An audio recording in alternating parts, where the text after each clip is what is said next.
এখানে মুক্তাদির সাহেব একটু আগে আমাকে বলছিলেন যে সুরমা নদীতে খুব সম্ভব সচিব সাহেবের বক্তব্যের মধ্যে বোধহয় বিষয়টি ছিল যে সুরমা নদীতে বিভিন্ন পলিথিন থেকে আরম্ভ করে প্লাস্টিক থেকে আরম্ভ করে টিন থেকে পড়তে পড়তে যে স্তরটা জমা হয়েছে বেশ পুরু হয়ে গিয়েছে।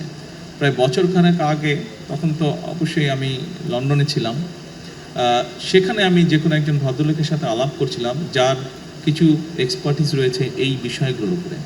এবং ঢাকার যে বুড়িগঙ্গা নদীর কথা আপনারা সকলেই জানেন, নাম শুনেছেন, সকলে না দেখলেও নাম শুনেছেন। সেই বুড়িগঙ্গা নদীতে ওনাদের বক্তব্য অনুযায়ী প্রায় 2 মিটার মানে 5-6 ফিটের মতন প্রায় স্তর জমে গেছে নিচে, এত স্তর জমে গেছে ময়লা জমে জমে।